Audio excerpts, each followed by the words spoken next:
Welcome everyone. To today's session, we are going to dive into the most common pitfalls in the system design interest, the trap of over or under engineering systems. This is something I see candidates struggle with constantly, and it makes difference between landing the dream job or walking away. So let's start with fundamentals.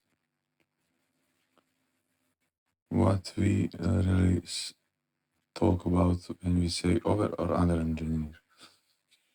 Over or under engineering is when you are designing a system that is either too complex or too simple to be a practical solution to the problem at hand. So over engineering means adding unnecessary complexity, thinking it as bringing a rocket launcher to a water balloon fight. Under engineering is the opposite. It's like bringing a toothpick to cut down the tree. Both approaches lead to impractical solutions that don't serve the actual business needs. But why this happens so frequently in interviews, and let's explore the psychology behind these mistakes.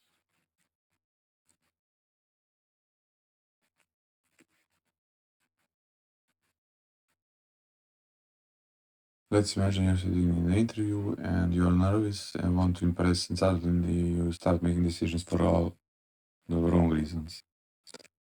So you go to each point, like you try to prove seniority in interviews and need to show off the advanced concept and start throwing technical terms. You include every trendy technology you heard of.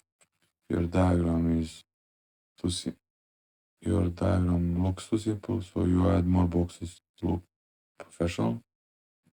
There is like a vacuum with decisions, and you forget to consider the actual constraint and requirements. So, as the transcript says, we as engineers can't just make choices in vacuum, so there's the core problem. Let's continue with concrete example from the real world.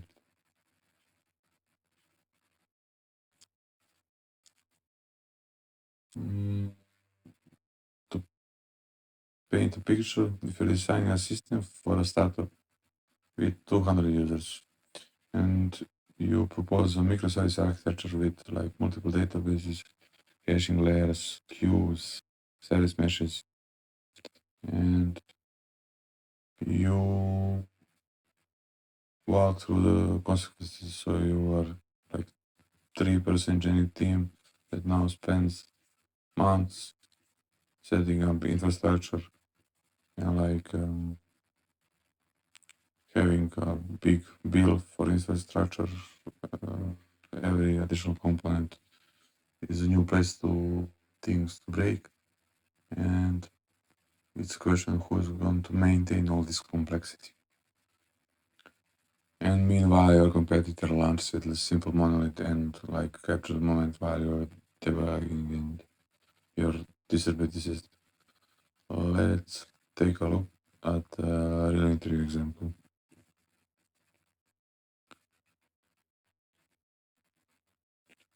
So here's a classic scenario. The interview asks about improving performance for a feed system.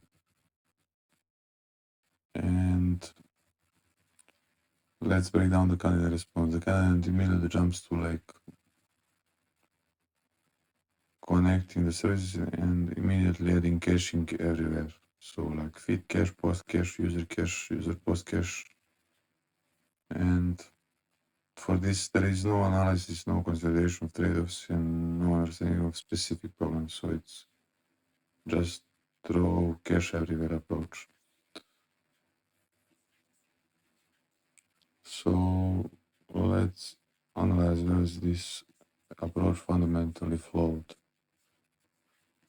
So as we compare these two sides, we can say on left there is a failure points.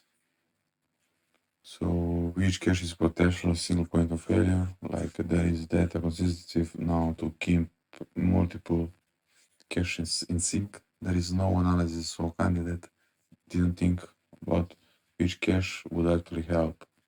And the same answer could be given for any performance question, so it's a bit generic.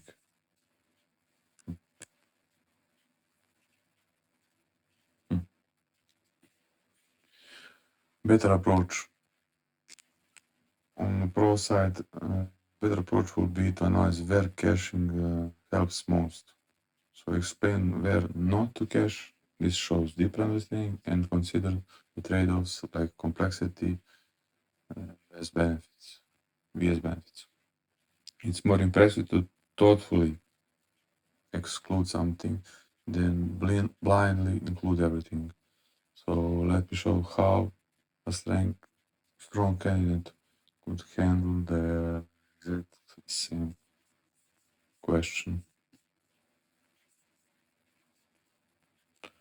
So same problem, better analysis process.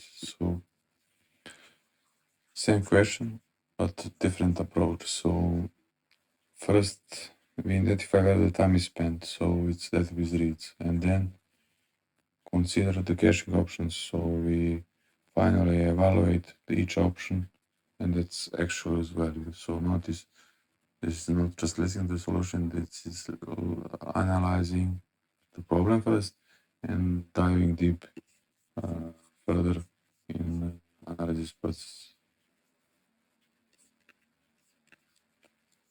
Smart analysis in action. So we have first option with the feed storage cache.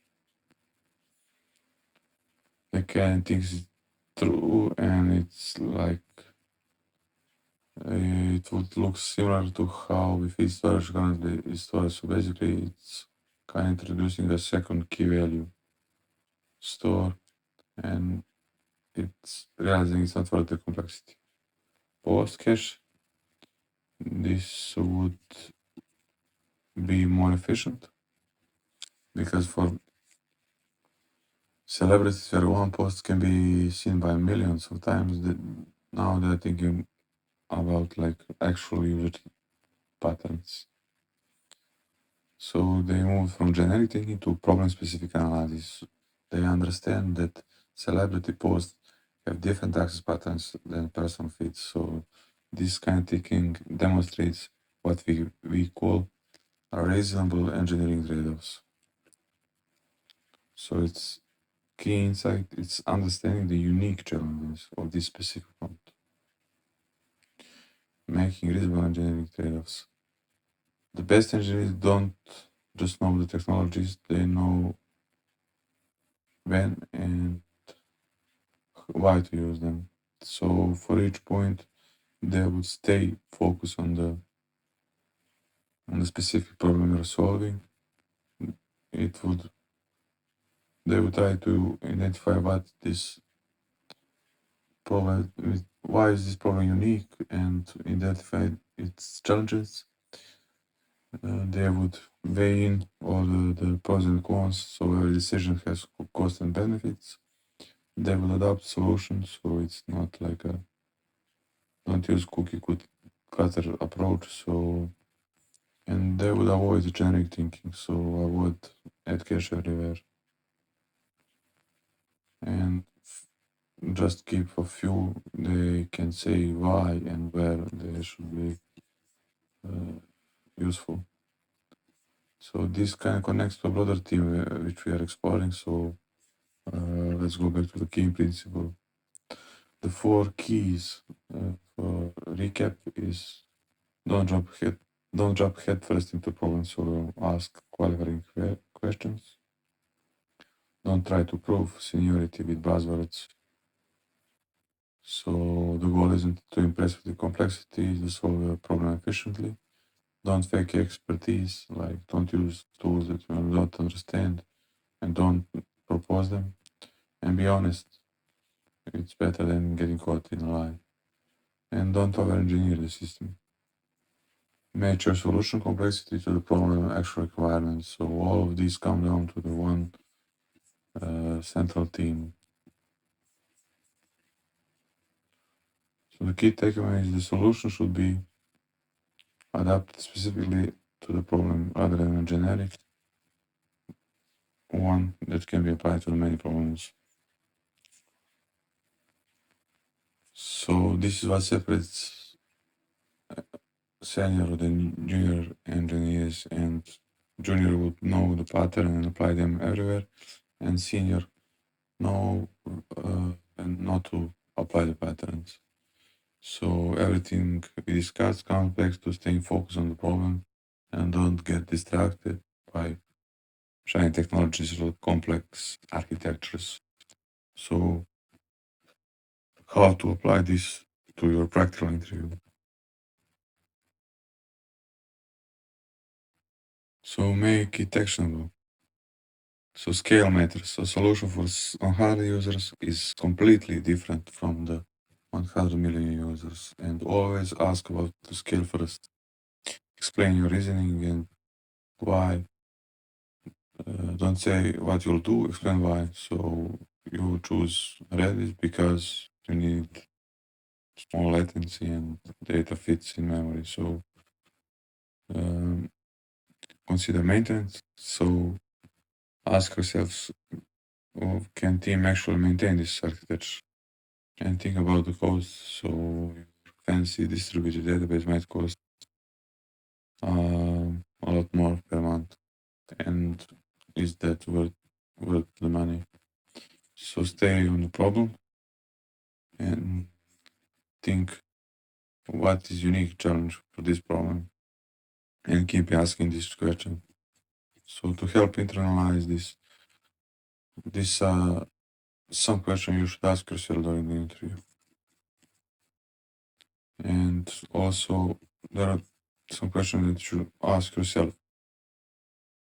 So while you are designing, have this conversation and like go through each question with context. So uh,